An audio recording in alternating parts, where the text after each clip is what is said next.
जय हिंद।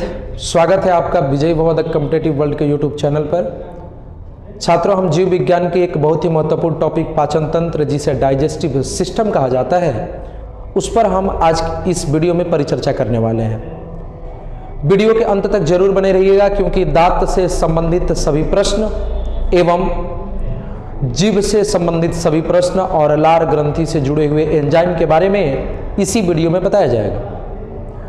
पाचन तंत्र, डाइजेस्टिव सिस्टम किसी भी पोषक तत्व को पचाने में सहायता प्रदान करता है।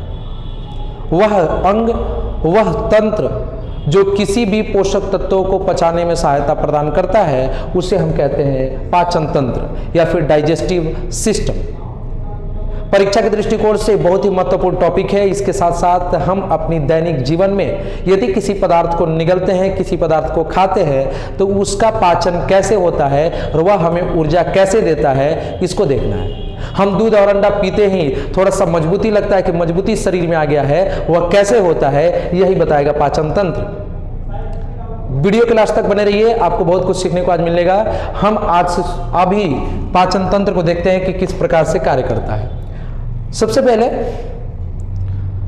आप पाचन तंत्र की क्रिया शुरू करने से पहले आप ये जान लीजिए कि जब आप किसी भी पदार्थ को मुख तक ले जाते हो, अभी कुछ किए नहीं हो, बस बाइट को उठाए हो, कवर को उठाए हो खाने के, उसको उठा के मुख तक रखे हो, तो इस प्रक्रिया को अंतर्ग्रहण कहा जाता है। क्या कहा जाता है? अंतर्ग्रहण की। आप अंदर रखे हो। अब अंतर्ग्रहण के बाद कौन सी क्रिया चालू होगी? पाचन की। कौन सी क्रिया प्रारंभ होगी बाबू? पाचन की। पाचन की क्रिया अब क्या हो जाएगी? प्रारंभ हो जाएगी। अब यहीं से पाचन प्रारंभ होता है। तो सबसे पहले पाचन किस में होता है? मुंह में। किस में होता है? मुंह में, जिसे बोला जाता है मुख गुहा। मुख गुहा, मुख गुहा है ना। थोड़ा सा गुफा आकृति की नहीं दिखाई दे रही है? दिखाई दे रही है ना, जिसको कहेंगे मुख गुहा। मुख गुहा, मुख गुहा के बाद कहाँ जाएगा खाना? मान लीजिए मुंह के बाद कहाँ जाएगा? तो ये वाला जो पार्ट दिखाई दे रहा है बाबू, ये वाला ऊपर वाला, ये वाला देखिए, ये वाला पार्ट, इन नली से पहले वाला पार्ट, ये वाला, इसको बोलते हैं ग्रसनी। ग्रसनी, फेरिंग्स। श्वसन तंत्र को देखिए, उसमें आपको दिखाया गया है किस प्रकार से है। इसको क्या बोलेंगे? फेरिंग्स। ग्रसनी के बाद जाता है कहाँ? इस नली में। ये जो नली दिखाई दे रही है, इसमें जाएगा। इसको क्या बोलते हैं? ग्रास नली। ग्रास नली, फूड पाइप। इसको इंग्लिश में क्या कहते हैं? फूड पाइप कहते हैं। क्या कहते हैं? Food pipe. अब इसके बाद क्या होता है? फूड पाइप के बाद क्या होता है? अमाशय। अमाशय, अमाशय, स्टमक। क्या होता है? अमाशय। अब यहाँ से गया, ये जो आगे की प्रवृत्ति दिखाई देती है, ये श्वसन नली है। इसके पीछे ही डाइजेस्टिव सिस्टम, मतलब सॉरी, इसके पीछे ही ग्रास नली है। ये जो आपको सामने से दिखाई देती है, ये वाला, इसमें श्वसन जाती है। इसके जस्ट पीछे कौन है? ग्रास नली, जहाँ से खाना जाती है। तो खाना जाती है, उसके बाद इस पाइप के माध्यम से यहाँ होते हुए, यहाँ होते हुए, यहाँ होते हुए, यहाँ पहुँचती है, और यहीं पर अमाशय है। क्या है? अमाशय, जिसको स्टमक कहा जाता है। क्या कहा जाता है? स्टमक। और इसे उदर भी कहा जाता है। उदर, जैसे गणेश जी का नाम क्या है? लंबोदर, यानी कि जिसका लंबा हो उदर। उदर का मतलब पेट, जिसे हम बोलते हैं ना पेट। तो पेट किसको बोल रहे हैं आप? अमाशय को। उसको क्या बोलते हैं? उदर। ठीक है। अब अमाशय के बाद कहाँ जाएगा? अमाशय के बाद यह कहाँ जाता है? तो अमाशय के बाद जाएगा छोटी आंत में। कहाँ जाएगा? छोटी आंत में। छोटी आंत में कहाँ जाएगा बाबू? छोटी आंत में। छोटी आंत के बाद कहाँ जाएगा? बड़ी आंत में। छोटी आंत के बाद बड़ी आंत में। छोटी आंत के बाद बड़ी आंत में। बड़ी आंत के बाद कहाँ जाएगा? लास्ट में अगर निकलना होगा तो इसको, तो बड़ी आंत के मल द्वार से यह बाहर निकल जाता है, जिसको एनस कहते हैं। अब जब इसके भीतर जाएंगे तो अच्छे से पढ़ेंगे। फिलहाल इसका जो है ना ऊपरी हिस्सा हम देखें कि किस प्रकार से हमारा भोजन जाता है। भोजन का रास्ता कौन सा है? तो यही है। सबसे पहले कहाँ जाएगा? मुख गुहा, उसके बाद ग्रसनी, उसके बाद ग्रास नली, उसके बाद अमाशय, उसके बाद छोटी आंत, उसके बाद बड़ी आंत। और बड़ी आंत के किस द्वार से निकलता है? मल द्वार से। किस द्वार से? मल द्वार से। किसको उदर कहा जाता है? तो अमाशय को। पेट किसे कहा जाता है? तो अमाशय को। बातें समझ में आ रही है?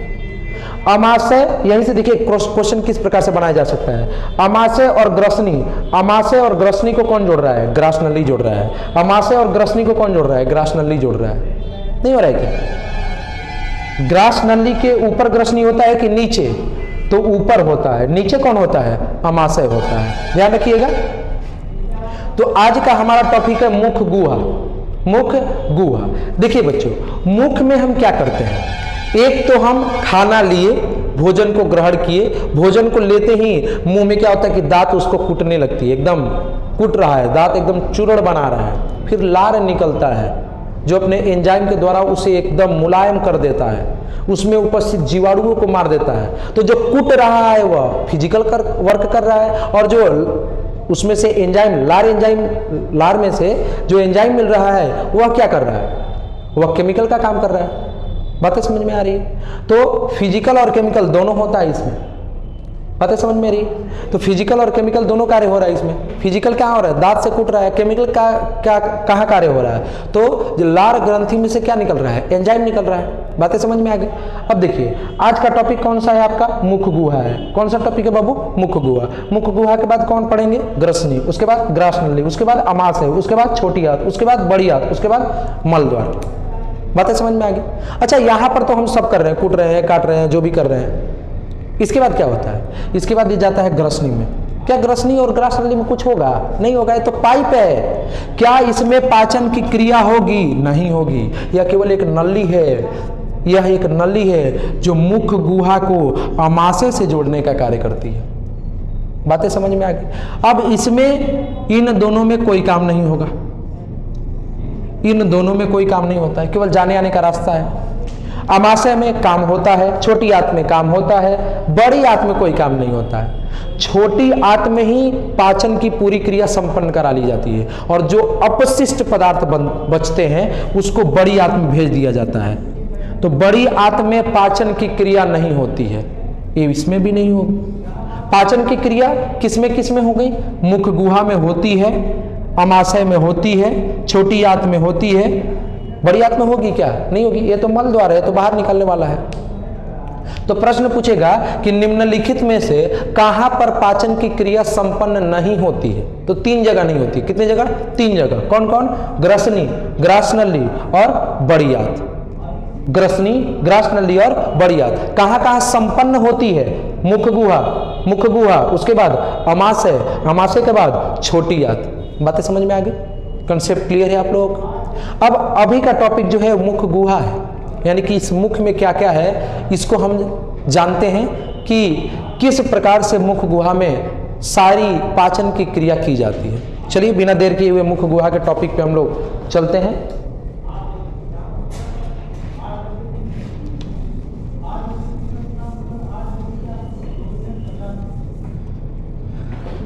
देखिए,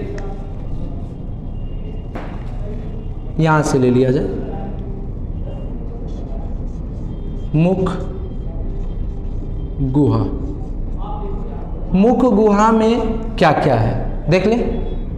तो मुख गुहा में सबसे पहले दांत है, दांत के बाद जीभ दिखाई देता है, जो काम करेगा पाचन में उसी का नाम लिया जाए।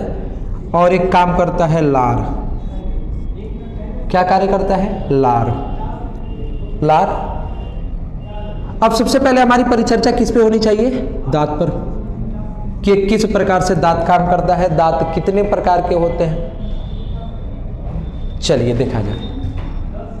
दांत अच्छे से समझिए बाबू। हमारा जो दांत है वह 2 बार आता है। कितनी बार आता है? 2 बार। जब पहली बार आता है तो हम बोलते हैं क्या? ये तो दूधा दांत है, बोलते हैं ना, दूधा दांत। उसको बोलते हैं अस्थाई दांत। अस्थाई दांत। और जब दूधा दांत टूट जाता है तो एक मजबूत दांत निकलता है, जो एक बार टूट जाए उसके बाद तो दोबारा नहीं आएगा। लेकिन दूधा दांत टूट जाता है तो आता है, क्योंकि वह दांत कौन सा दांत है? अस्थाई दांत है, और टूटना है ही टूटना है, वो निश्चित टूटेगा। और दूसरा कौन होता है? अस्थाई दांत। अस्थाई दांत। तो हम दांत को कितनी बार धारण कर रहे हैं? 2 बार। एक बार अस्थाई और दूसरी बार अस्थाई। इसीलिए मनुष्य जो होते हैं वह द्विधारी दंती है।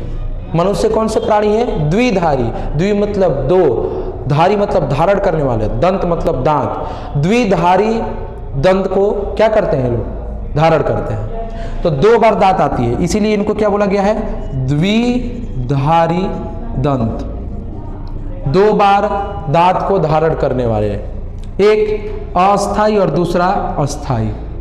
कंसेप्ट में कोई कंफ्यूजन नहीं है, आगे बढ़ते हैं। जो दांत होती है वो लगभग मान लीजिए कि इस प्रकार से ही होती है। ये जो है ये मांस में धंसा रहता है, इसको बोलते हैं गर्तनुमा। कौन सा नुमा, गर्तनुमा।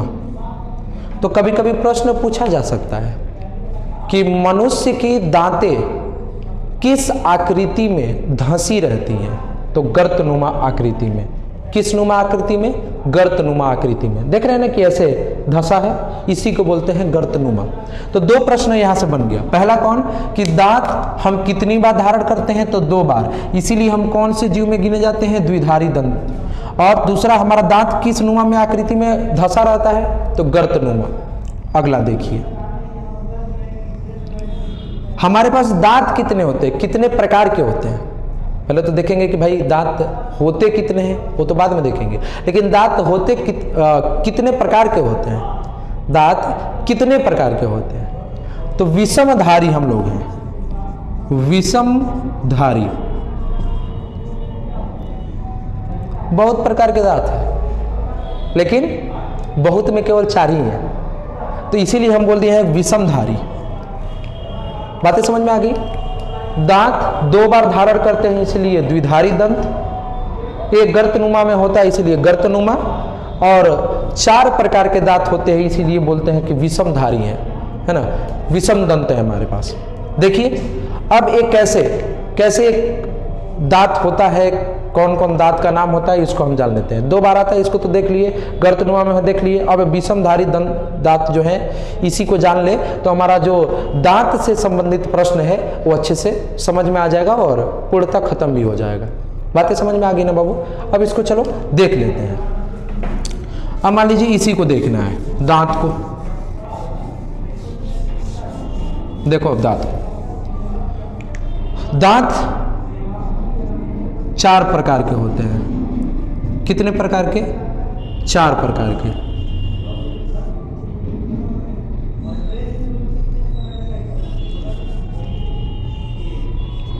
दांत कितने प्रकार के, 4 प्रकार के होते हैं। एक का नाम है कैनाइन, दूसरे का नाम है, कैनाइन के बाद दूसरे का नाम है इंसाइजर। इंसाइजर के बाद कौन है, प्रीमोलर, मोलर, और एक है मोलर। ये दांत में संख्या ज़्यादा होता है, इसलिए इस लगा दिया गया है। कोई दिक्कत। Canine, incisor, premolar, molar, Hindi में जान लिया जाए। कैनाइन को क्या बोलते हैं, रदनक। इंसाइजर को क्या बोलते हैं, कृंतक।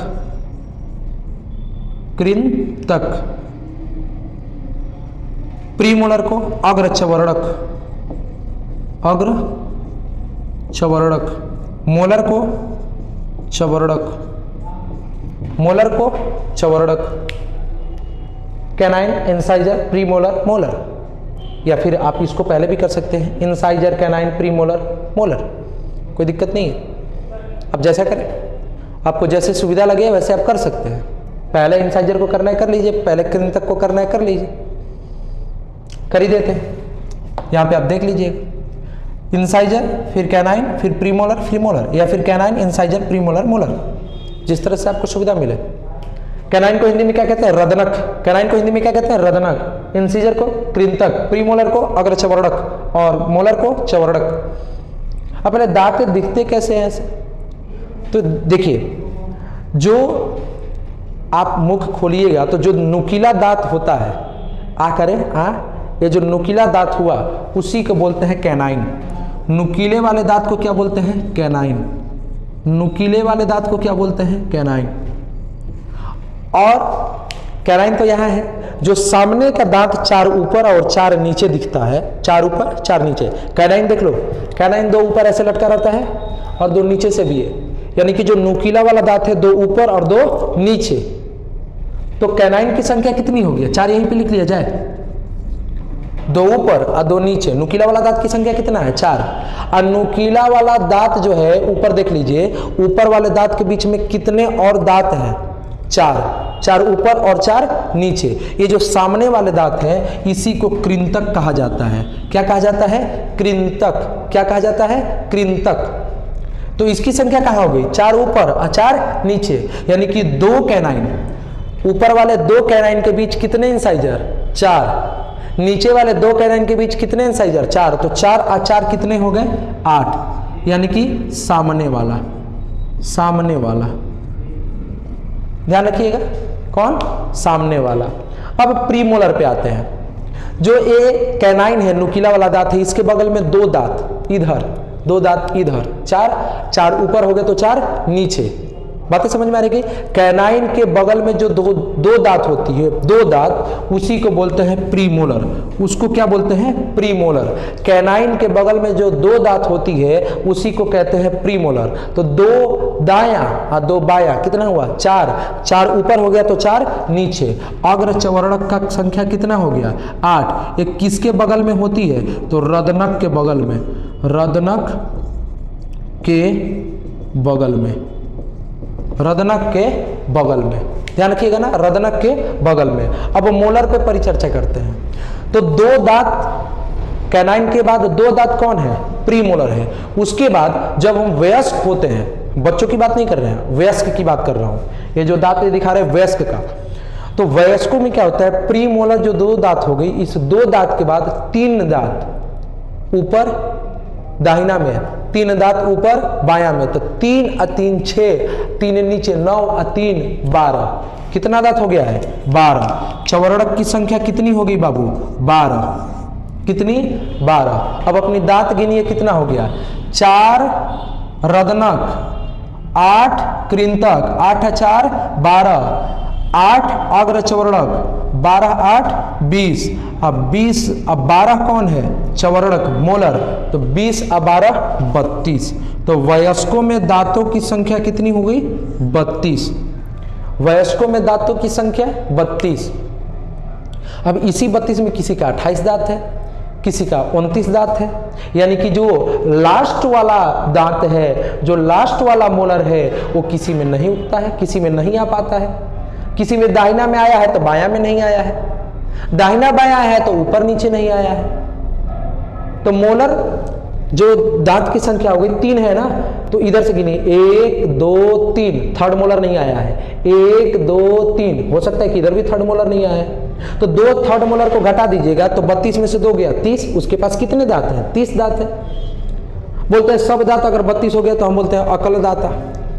ऐसा कुछ कहानी गांव में बनाई जाती है, लेकिन ऐसा कुछ है नहीं। अकलदाता क्या है? वो 32 दांत अगर आ जाएगी, थर्ड मोलर आ जाती है तो 32 दांत हो जाती है, नहीं तो नहीं होगी। अब यही बात अगर बच्चों में हो तो बच्चों में कौन कौन दांत होता है? देखिए, नुकीला दांत उनमें रहता है। तो नुकीला दांत की संख्या कितनी है? यानी कि रदनक यानी कि कैनाइन की संख्या कितनी है? 2 और 2 4। उनमें 4 रहेगा ही रहेगा। अब बताइए, इंसीजर कृंतक की संख्या, आगे वाला भी दांत रहता है तो 4 और 4 8, ये दोनों सेम रहते हैं। प्रीमोलर। अभी नुकीला वाला के बाद उनका दोनों जो दांत रहता है, यहाँ ऊपर 2 इधर 2 नीचे 2 2, ये नहीं रहता है। यानी कि बच्चों में जो प्रीमोलर हो गया, बच्चों में जो प्रीमोलर हो गया उसकी संख्या 0 होती है, प्रीमोलर नहीं होता है, प्रीमोलर नहीं होता है। अब देखते हैं बच्चों में मोलर, बच्चों में मोलर, हम लोग में मोलर कितना है? 3 है, 3 इधर 3 इधर 3 इधर 3 इधर, टोटल मिला के कितना कर दिए हैं? 12। अब बच्चों में मोलर होता है लेकिन 2 2 होता है, हम लोग में कितना होता है? 3 3। बच्चों में कितना? 2 2, तो जोड़ लीजिए, 2 2 4 2 6 2 8, यानी कि मोलर की संख्या कितनी हो गई?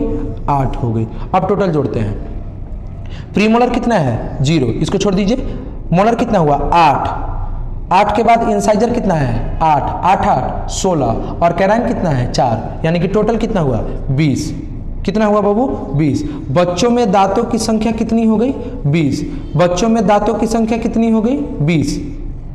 बच्चों में दांत की संख्या कितनी हो गई 20 और वयस्कों में दांतों की संख्या कितनी हो गई 32। क्वेश्चन पूछा जाएगा तो बता दीजिएगा, कमेंट बॉक्स में आप कमेंट कीजिए, बताइए वयस्कों में कैनाइन की संख्या कितनी होती है 4। बच्चों में इंसाइजर की संख्या कितनी होती है 8। इंसाइजर कितना होगा 8 होगा, चाहे वयस्क पूछे और चाहे बच्चा पूछे, उससे कोई मतलब नहीं है। बच्चों में प्रीमोलर की संख्या कितनी होती है 0। बच्चों में प्रीमोलर की संख्या 0 और वयस्कों में प्रीमोलर की संख्या 8। वयस्कों में प्रीमोलर की संख्या 8। बच्चों में मोलर की संख्या 8 और वयस्कों में मोलर की संख्या 12। तो टोटल बच्चों में दांतों की संख्या कितनी हो गई 20 और टोटल वयस्कों में दांतों की संख्या कितनी हो गई 32। याद रहेगा बाबू, नहीं भूलिएगा इस चीज को, हमेशा माइंड में रखिएगा। चलिए एक बार फिर से रिवीजन कर लेते हैं। वयस्कों में नुकीला दांत को क्या कहते हैं कैनाइन। नुकीला दांत को कैनाइन, कैनाइन की संख्या कितनी हो गई 4, 2 ऊपर 2 नीचे। जो सामने दांत दिखाई दे रहा है इसको क्या बोलते हैं इंसिजर। इसकी संख्या कितनी हो गई 8, इसकी संख्या 8, 4 ऊपर और 4 नीचे। कैनाइन के बगल में 2 दांत, इसको क्या बोलते हैं प्रीमोलर। तो प्रीमोलर की संख्या वयस्कों में कितनी होती है तो 2, 2 4, 2 6, 2 8, यानी कि प्रीमोलर की संख्या कितनी हो गई 8। वयस्कों में मोलर की संख्या कितनी मानी जाती है 12। प्रीमोलर के बगल में 3 दांत मोलर है तो 3 ऊपर 3 नीचे, इधर बायां दाहिना है तो इधर बायां में देख लीजिए 3 ऊपर और 3 नीचे, 3 3 6 3 9 3 12, यानी कि मोलर की संख्या 12। बच्चों में कौन सा दांत नहीं होता है प्रीमोलर। बच्चों में कौन सा दांत नहीं होता है प्रीमोलर, बिल्कुल नहीं होता उन लोगों में। बातें समझ में आ गई है। अब चलते हैं इनके कामों को देख लिया जाए। कैनाइन जो नुकीला वाला दांत है उसका क्या काम है फाड़ने चिड़ने का। जो नुकीला वाला दांत है उसका क्या काम है फाड़ने चिड़ने का। नुकीला वाला दांत का क्या काम है फाड़ने और चिड़ने का। अब बताइए इंसाइजर जो सामने वाला दांत है इसका क्या काम है, इसका क्या काम है काटने का। जैसे ब्रेड को आप खाते हैं तो ब्रेड को देखते हैं एकदम गोल नुमा बना देगा, इस आकृति में ब्रेड को बनाता है खाते समय, है ना। तो ब्रेड को काटने का एकदम डिजाइन से काटते हैं। तो ब्रेड को जब काटते हैं तो किस नुमा में जो ब्रेड काटते हैं किस दांत से काटते हैं इंसिजर से काटते हैं और सामने वाले दांत से काटते हैं। सामने वाला दांत काटेगा और नुकीला वाला दांत फाड़ेगा। तो ये प्रीमोलर क्या करेगा उस तोड़े हुए और काटे हुए पदार्थ को टुकड़ा करेगा, छोटा टुकड़ा, और मोलर क्या करेगा एकदम पीस देगा उसको, एकदम छोटे टुकड़ों को और महीन कर देगा।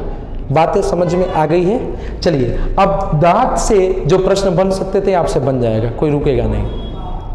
अच्छा कुछ क्वेश्चन ऐसे हैं जो डायरेक्टली ऑब्जेक्टिव करके आते हैं, उसको भी देख लिया जाए। उसको क्यों छोड़े भाई हम आपके लिए, वो भी देख लीजिए। दांत का सबसे कठोर हिस्सा इनेमल होता है। इनेमल दांत का जब ऊपरी परत होता है ना उसी को कहते हैं इनेमल। ऊपरी परत को किसी भी मशीन से अगर काट दिया जाए तो दांत का टुकड़ा होते समय नहीं लगेगा। दांत को मजबूती कौन बनाए रखता है इनेमल बनाए रखता है।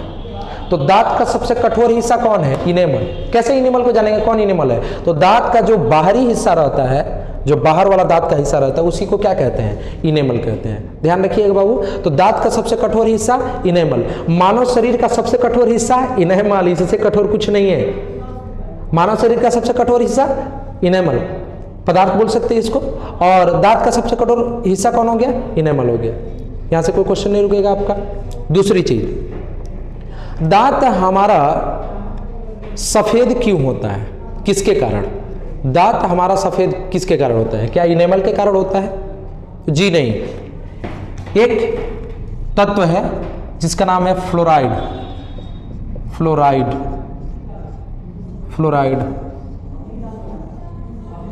इसी फ्लोराइड के कारण हमारा दांत उजला होता है।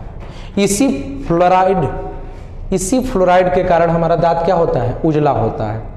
यदि फ्लोराइड की मात्रा कम हुई तो दांत पीला हो जाएगा, लेकिन फ्लोराइड की मात्रा बढ़ जाएगी तो दांत गिरने लगेगा, जिसे बायोलॉजिकल टर्म में दंत क्षय कहते हैं। तो दंत क्षय कब होता है, जब फ्लोराइड की मात्रा बढ़ जाती है। फ्लोराइड की मात्रा कम रहेगी तो दांत पीला हो जाएगा, फ्लोराइड की मात्रा बढ़ जाएगी तो दंत क्षय होगा, यानी कि दांत टूट टूट कर क्या होने लगेगा गिरने लगेगा। आप यदि किसी भी कोलगेट का प्रयोग करते हैं तो उसमें फ्लोराइड मिलता है, फ्लोराइड को डालना पड़ता है, जिसके कारण दांत को सफेद कर पाए। यदि किसी कोलगेट में फ्लोराइड की मात्रा ज्यादा है, या फिर आप लिए हैं ब्रश और ब्रश में 5 लेयर ले लिए कोलगेट, 5 लेयर इतना मोटा लगा दिए दांत में, तो बाबू फ्लोराइड वो उजला तो उस समय कर देगा, लेकिन धीरे धीरे धीरे धीरे आगे करके फ्लोराइड की मात्रा जैसे ही बढ़ जाएगी वैसे ही आपका दांत गिरना चालू हो जाएगा। 40-45 वर्ष की आयु में आपका एक भी दांत नहीं रहेगा। फिर घूमते रहिएगा ऐसे, चबाते रहिए किस चीज़ से, ब्रश करते रहिए, फ्लोराइड की मात्रा कोलगेट एक डिब्बा फाँकिए, कोई समस्या होने वाला नहीं है। बातें समझ में आ गई? चलिए, फ्लोराइड की मात्रा कम होगी तो क्वेश्चन बताइए, फ्लोराइड की मात्रा कम होगी तो दांत झड़ेगा कि पीला होगा? पीला होगा। और फ्लोराइड की मात्रा अधिक होगी तो क्या होगा? फ्लोराइड की मात्रा अधिक होगी तो क्या होगा? दंत क्षय होगा, दांत गिर जाएगा। कम होगी तो पीला, ज़्यादा होगा तो झड़ जाएगा, ज़्यादा होगा तो झड़ जाएगा, कम होगा तो पीला होगा। कोई दिक्कत नहीं है। अच्छा, दांत बना किस चीज़ से है? दांत जो बना है किस चीज़ से बना हुआ है? तो कैल्शियम फास्फेट से। दांत बना किस चीज़ से है? तो लिख लीजिएगा कैल्शियम फास्फेट। कैल्शियम फास्फेट, कभी कभी ये प्रश्न पूछता है, तो ध्यान रखिएगा। Calcium phosphate. दांत किस चीज से बना होता है? Calcium phosphate. दांत उजला क्यों होता है? तो फ्लोराइड के कारण। दांत का सबसे कठोर हिस्सा इनेमल। दांत का सबसे कठोर हिस्सा इनेमल। दांत का सबसे कठोर हिस्सा इनेमल। दांत उजला क्यों होता है? फ्लोराइड के कारण। फ्लोराइड की अधिकता होगा तो दंत क्षय होगा, फ्लोराइड की कमी हो जाएगी तो दांत क्या हो जाएगा? पीला हो जाएगा। दांत किस चीज से बना होता है? कैल्शियम फास्फेट से। दांत कितने प्रकार के होते हैं? 4 प्रकार के होते हैं। कौन कौन? Canine, incisor, premolar, molar. वयस्कों में मोलर की संख्या 12, बच्चों में 8। बच्चों में प्रीमोलर की संख्या 0, वयस्कों में प्रीमोलर की संख्या 8। बच्चों में इंसिजर की संख्या 8, वयस्कों में इंसिजर की संख्या 8। बच्चों में कैनाइन की संख्या 4, बच्चों में कैनाइन की संख्या 4, तो वयस्कों में कैनाइन की संख्या 4। बच्चों में दांतों की संख्या 20 और वयस्कों में दांतों की संख्या 32। बच्चों में दांतों की संख्या 20 और वयस्कों में दांतों की संख्या 32। दंत क्षय किसके कारण होता है? फ्लोराइड की अधिकता के कारण। दांत पीला क्यों होता है? तो फ्लोराइड की कमी के कारण। दांत का सबसे कठोर हिस्सा कौन है? इनेमल। दांत किस चीज से बना होता है? तो कैल्शियम फास्फेट से। किस चीज से? कैल्शियम फास्फेट से। कोई डाउट है? अच्छे से समझ में आई है? चलिए अब आगे बढ़ते हैं। दांत से आप प्रश्न कर सकते हैं, कोई भी प्रश्न आपका रुकेगा नहीं, सभी प्रश्नों का जवाब दे दिया गया है। और यहाँ के बाद आप दांत से संबंधित सभी प्रश्न का हल करिए। उम्मीद करते हैं कि एक भी प्रश्न रुकेगा नहीं। चलिए, दांत के बाद हमारा टॉपिक कौन है? जीभ है। अब यहाँ पे चूर्ण बना दिया गया है, एकदम पीस दिया है। कौन? मोलर। मोलर के एकदम चूर्ण बना दिया है। अब किसका काम है? जीभ का काम है। किसका काम है? जीभ का काम है। चलिए इसको रब कर देते हैं, फिर आपको जीभ बताते हैं। देखिए, जीभ क्या है? जीभ तो एक मांसपेशी है भाई, मांस से बना हुआ है। इसका क्या काम है? सामान्यतः इसका हम काम जानते हैं कि भाई स्वाद लेना है, और दाहिने जो टुकड़ा है जो हम पोषक तत्व खाते हैं, तो उसका टुकड़ा दाहिना में है तो उसको बायां में ले जाएगा, बायां को दाहिना में, दाहिना को बायां में, यही काम करता है। तो सामान्यतः 2 ही कार्य कर रहा है ये। एक तो सबसे जो जरूरी चीज है वो हमें प्रदान कर रहा है, उसका नाम क्या है? तो उसका नाम है स्वाद। क्या नाम है? स्वाद। चलिए, जीभ के बारे में परिचर्चा हम लोग कर लेते हैं। इसका मुख्य कार्य क्या है? स्वाद देना। दूसरी चीज, स्वाद देने का मतलब यह स्वाद को बताता है कि स्वाद कैसा है। दूसरी चीज क्या है? कि फेंटने का काम करता है। फेंटना, फेंटना मतलब मिक्स करना, यही कार्य करता है। जीभ का कौन सा हिस्सा है, किसके लिए बना हुआ है, ये आज हम इस वीडियो में जानेंगे। और इसके बाद आप देखिए, आप कभी भी अगर कोई भी अच्छा स्वाद लेना होगा तो आप जानिएगा कि किस स्थान पर, जीभ के किस स्थान पर उसका वास्तविक स्वाद आएगा। चलिए देखते हैं। मान लीजिए जीभ है,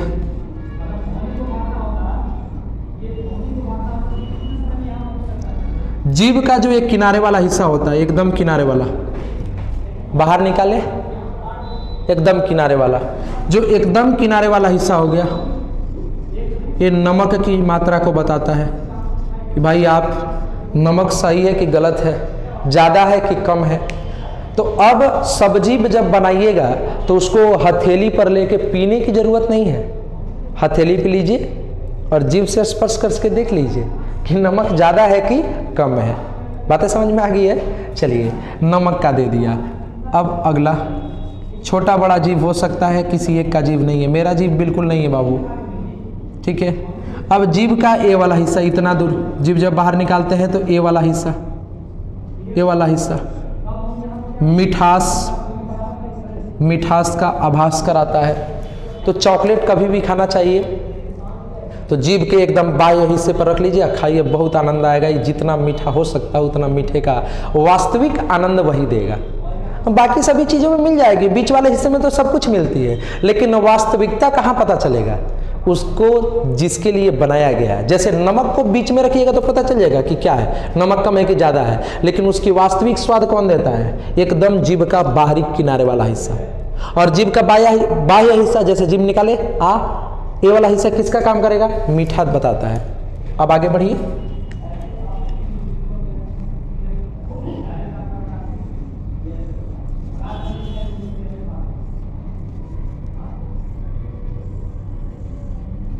अब जीभ का ये दोनों किनारे वाला भाग, जीभ का ये दोनों किनारे का हिस्सा, ये खट्टा को दिखाता है। खट्टा। कभी भी अगर नींबू का वास्तविक स्वाद लेना है तो जीभ निकालिए, जीभ निकाल के बाद दोनों किनारे डाल दीजिए, यहाँ भी पता चल जाएगा कि नींबू खट्टा है या फिर मीठा है। तो नींबू का वास्तविक स्वाद लेना है तो उसे आपको जीभ के दोनों किनारे हिस्से पर डाल के देख लीजिए, उसका वास्तविक स्वाद आ जाएगा। आगे बढ़े।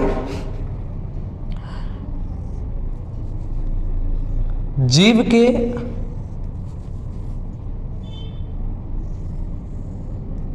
अंतिम हिस्से में, इस वाले हिस्से में